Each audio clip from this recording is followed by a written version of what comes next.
Hey everybody, it's Saturday. I had today and tomorrow to do anything I wanted, and I was sitting around thinking, what am I gonna do with myself? So brought the KRX 1000 down to the shop. I gotta make some bolts or get some bolt attachments for this plastic roof to stay on since it's winter time now. So we'll get that figured out. Also, this tower on the jet ski broke. You can see I had all my welds on that top plate instead of the bottom plate here. So I think we'll pull that off and we'll laser weld that together while we got the laser welder up and going for our Fish Pro. Check it out. Working on my soft tail chopper. This thing's gonna be sick. Can hardly wait. One Sea-Doo Fish Pro.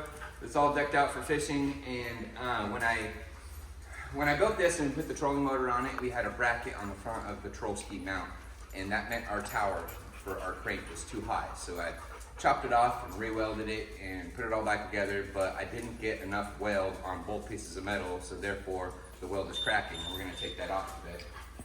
Check. So you can't really see real good, but under here there's a crack right here running pretty much almost right to there. So I think what we'll do is we'll just go ahead and pop this off and we'll laser weld it, and we'll put a gusset in here to where it can't break again, because as I'm pulling or as it's going down the road, it always wants to slap here, putting pressure there, pulling it up. So we're gonna take care of that. And I'm excited to use our laser welding system from IPG to make our first repair. So you can really see the crack now. You can see it's all the way here. I just didn't get enough weld on there, and you can see the corner. I tried to weld the corner when I tried to capture the corner on all the welds, but I just failed. So we're going to take this off. That way it's out of the way, and we're gonna compress it where it needs to be, and then we'll put it on wobble, and we're gonna wobble our weld across this whole seam. And once this is out, I'll be able to also get the insides and capture the ends, and then I won't have to worry about it anymore.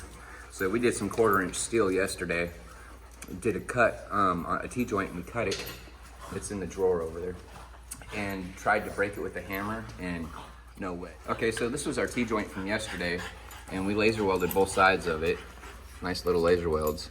And then I wanted to do a cross cut, and we're gonna get that polish in the, I guess it's like an acid to kind of etch it and see how much penetration. So we're gonna test that, but we couldn't break it with a hammer. We beat the heck out of it yesterday. So I'm pretty confident that if I do the same thing on this, welding it from both sides, I might even beat out a little bit right here, that it won't break again. So we'll be in good shape. Okay, I made it over the fab table. What I've decided to do is we're gonna take all this weld down on both sides, right? And then we'll see about if it needs to be background or not.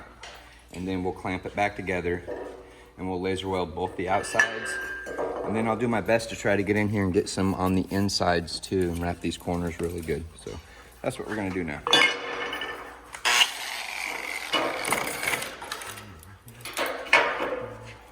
Here's a better one. So took that down pretty good. Take this one down. That's tight. Okay.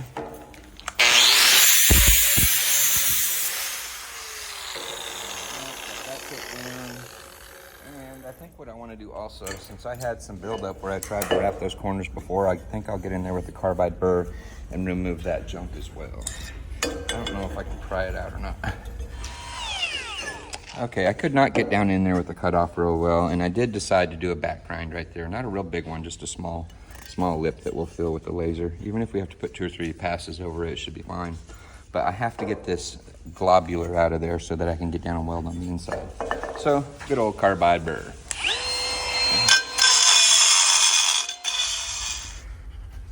One of my SEMA scores, this punch and chisel set from Michael Pro. Pretty excited about it. We're gonna put it to use today for the first time. We need a sharp chisel to get in here and get that globular of aluminum out. I can't carbide burr it. I can't reach out the cutoff wheel, so I thought maybe we'd chisel it. So hold it kind of right there, cuz. Maybe I can get in here and chisel. Oh yeah, that's working great. Ooh, that is sharp. Look at that. Bam, boozle, cuz. That's exactly what I needed. All right, now over here.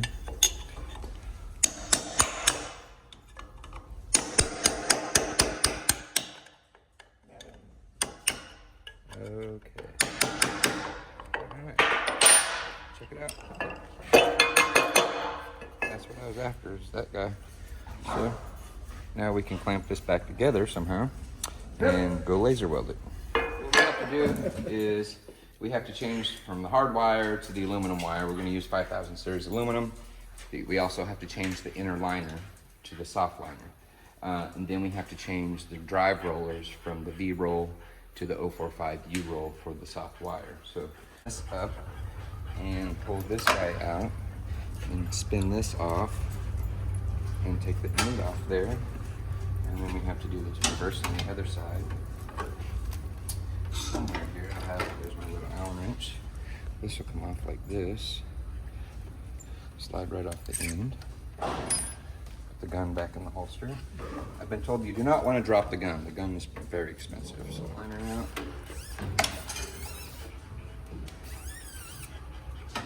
Set this here for a moment. Carefully wrap this up without bending it. I guess it'd be really nice to have multiple feeders. I think I've seen online where some guys that have systems like this do have multiple feeders when they're running back and forth between different processes. Miller Welders is going to be coming out with one of these, and I wonder what their wire feeder system will look like, if it'll be a dual feeder or not. Are you allowed to say that? I don't know. Yeah, oh yeah, it's already been released. Okay. So we had a secret there for a minute, but I'm pretty sure everybody knows already.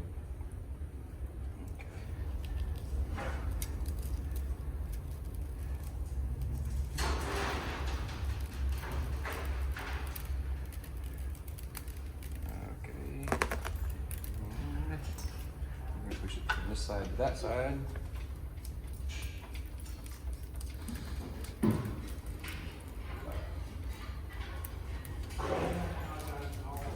Ooh, I just crinked it.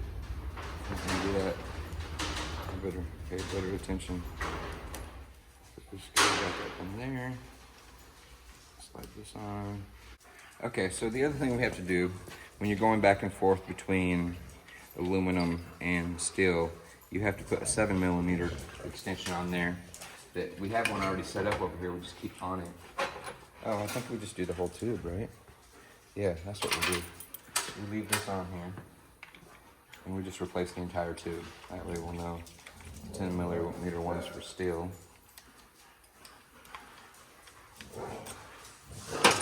7mm one. Got a little sign over here. You gotta excuse our dogs. We have an unfamiliar dog in the shop that is very, like, wants to breed the other dogs. Bruno. He's very into procreation. All right, we're just getting set up. We had to switch from nitrogen back over to argon since we are doing aluminum. We have our part here. We have our vacuum. We have all of our wire reset. We do have to clip our wire. We got to change our modes. So we'll hold this down and get to F2. Hold it down again. It's E, F, 1, 2. And that's going to give us 700 watts. But I want 1500 watts. So we just adjust it there. My wobble, I want to cover a larger area. So I'm going to do 2 on my wobble. And I'm going to leave the wobble frequency as it is.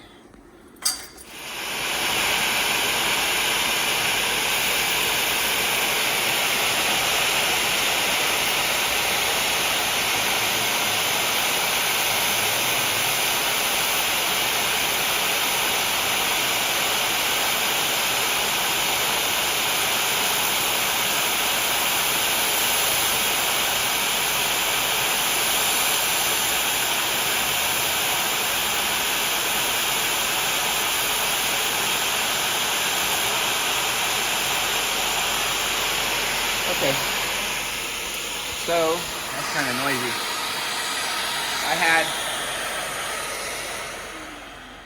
I did a small back grind there, so we had a little bit of a valley to fill, and it looks like we could probably get away with going one more pass over it. It was a little sticky, so I don't have the best weld there because I wasn't able to drag it with a nice, really clean, fluid motion. So I'm just going to go ahead and put one more pass over this. No.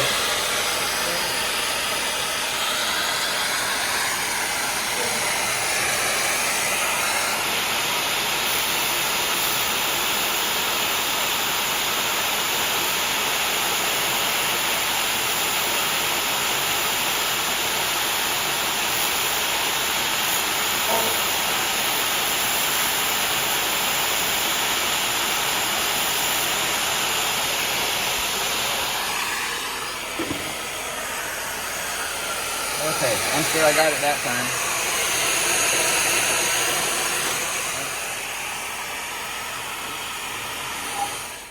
Okay, so we got our part welded, put a couple passes in there. It's not a bad looking little weld. It's not perfect either, but I'm just starting with it too, so I don't expect to be perfect.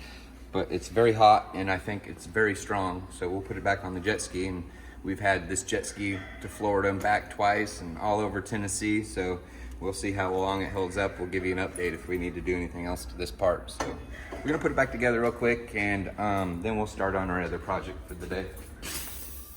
My original plan was to try to get down inside of this part where I showed you I took that globule of aluminum off with the laser head.